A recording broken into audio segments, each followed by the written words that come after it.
રાજકોટમાં number plate નહીં તો પેટ્રોલ હવે નહીં મળે. શહેર પોલીસ કમિશનર દ્વારા એક જાહેરનામું પ્રસિદ્ધ કરવામાં આવ્યું છે. 15 દિવસથી ઝુંબેશ ચલાવવામાં આવી હતી તેવું ચૈતન્ય માંડલિકનું કહેવું છે. ગુનાહિત પ્રવૃત્તિમાં નંબર પ્લેટ વિનાના વાહનોનો ઉપયોગ વધારે થતો હોય છે, ત્યારે પેટ્રોલ પંપ સંચાલકો અને વાહન ચાલકો માટે આ નિયમ છે. નિયમનું ઉલ્લંઘન કરનાર વિરુદ્ધ કડક કાયદાકીય પગલાં ભરાશે.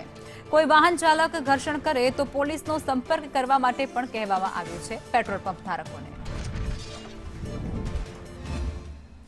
રાજકોટના પોલીસ કમિશનર છે તેના દ્વારા જાહેરનામું છે તે બહાર પાડવામાં આવ્યું છે કે ગાડીમાં નંબર પ્લેટ નહીં હોય તો પેટ્રોલ છે તે ભરી દેવામાં નહીં આવે. હું તમને સીધા જ દ્રશ્ય બતાવીશ કે આ એક્ટિવામાં નંબર પ્લેટ ન હોવાથી તેમને પેટ્રોલ છે તે ભરી દેવામાં નથી આવ્યું. આપણે એક્ટિવા ચાલક સાથે વાત કરીશું. શું કહેશો ભાઈ, પોલીસ કમિશનરે જાહેરનામું બહાર પાડ્યું છે નંબર પ્લેટ વગરની ગાડીમાં પેટ્રોલ નહીં ભરી દેવામાં આવે? ઓકે સર, એમાં તો એવું છે કે મને હું કામ કરું સેટની એટલે મારી ભાઈ કાંઈ નથી, અત્યારે હું ઓફિસે જ જવું આના માટે જ. નંબર પ્લેટ માટે જાવ છો? હે, નંબર પ્લેટ ગાડીમાં નથી એટલે ફિટ કરાવવા જાવ છો? સેટને ખબર છે બધી, એની ગાડી છે તો અહીંયા જઈને વાત કરી લો એટલે નંબર પ્લેટ નાખી પાછો બટન નાખો. મારે તો આને ફરવાનું છે, મારે તો કામ કરવાનું એટલે. ચોક્કસ હું તમને સીધા જ દ્રશ્યો છે તે બતાવી રહ્યો છું કે રાજકોટના જે પોલીસ કમિશનર છે ગુનાખોરી અટકાવવા માટે જે આ જાહેરનામું છે તે બહાર પાડવામાં આવ્યું છે કે નંબર પ્લેટ નહીં હોય તો પેટ્રોલ ભરી દેવામાં નહીં આવે.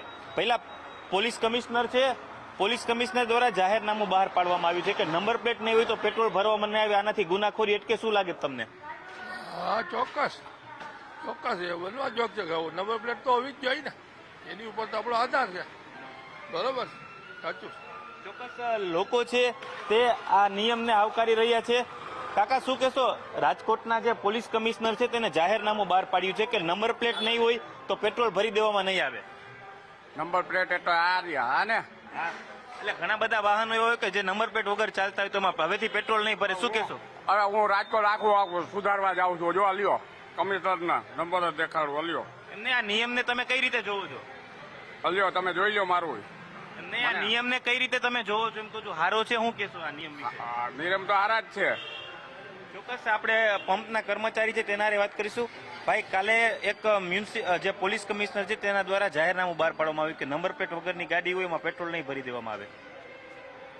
અમારે તો ઉપરથી જે નિયમો એનું પાલન કરવું પડે વડીલ, બાકી અમારું આમાં કઈ ન હાલે. અમે તો બધા કર્મચારી કહેવાય ને, અમારે તો જોબનો પ્રશ્ન હોય એટલે અમારે જે રૂલ્સો આવતો એને ફોલો કરવો પડે. એટલે આપણે કઈ નંબર પ્લેટ વગરની ગાડીમાં પેટ્રોલ ભરી છે કે નથી ભરતા? ના, નથી ભરતા હો, આપણે નથી ભરતા. ઉપરથી જે રૂલ્સ આવેલો હોય ને. ચોક્કસ હું તમને આ સીધા જ દ્રશ્યો છે તે પંપ ખાતેના તે બતાવી રહ્યો છું કે ગુનાખોરી છે તે રાજકોટમાં દિન પ્રતિદિન વધી રહી છે. જાહેરમાં મારામારીની ઘટના છે તેમાં સતત વધારો થયો છે. છરી વડે હુમલો કરવામાં આવતો હોય છે, ત્યારે આ પ્રકારની ગુનાખોરી છે, ગુનેગારો છે તે નંબર પ્લેટ વિનાની ગાડી, ટુ વ્હીલર કે ફોર વ્હીલરનો ઉપયોગ કરતા હોય છે. ત્યારે આ ગુનાખોરી છે તેને અટકાવવા માટે રાજકોટના જે પોલીસ કમિશનર છે તેના દ્વારા એક જાહેરનામું બહાર પાડવામાં આવ્યું છે કે જેમાં નંબર પ્લેટ નહીં હોય, ફેન્સી નંબર પ્લેટ હશે અથવા નંબર પ્લેટ તૂટેલી હશે અથવા નંબર પ્લેટમાં કીચડ લગાવેલું હશે, નંબર પ્લેટમાં એક પણ પ્રકારના ચેડા કરવામાં આવશે તેવા એક પણ વાહન ધારકોને હવેથી પેટ્રોલ ભરી દેવામાં નહીં આવે. અને આજ સવારથી જ પેટ્રોલ પંપના જે કર્મચારીઓ છે તેનું ચુસ્તપણે પાલન છે તે કરતા નજરે પડી રહ્યા છે. કેમેરામેન માધવ ભટ્ટ સાથે દિવ્યેશ જોશી, સંદેશ ન્યૂઝ, રાજકોટ. કે એ નંબર પ્લેટના વાહનો ગંભીર અકસ્માત, ચોરી અને વધુમાં વધુ જે લૂંટ થઈ હતી અત્યારે એ પણ ખોટા નંબર પ્લેટવાળી વ્હીકલ હતા. અને એના ઉપરાંત અમે હિસ્ટ્રીમાં પણ જોયું છે કે નંબર પ્લેટ વગરના વાહનો આતંકવાદી જેવી પ્રવૃત્તિમાં પણ સામેલ થાય છે. એટલે પબ્લિક સેફટી જળવાઈ રહે એ માટે BNSS 163નું જાહેરનામું રાજકોટ CP શ્રી બ્રેશકુમાર ઝા સાહેબે બહાર પાડ્યું છે કે નંબર પ્લેટ ના હોય તો જે જાહેરનામામાં કહ્યું છે કે નંબર પ્લેટ ના હોય તો એમને ઈંધણ મળશે નહીં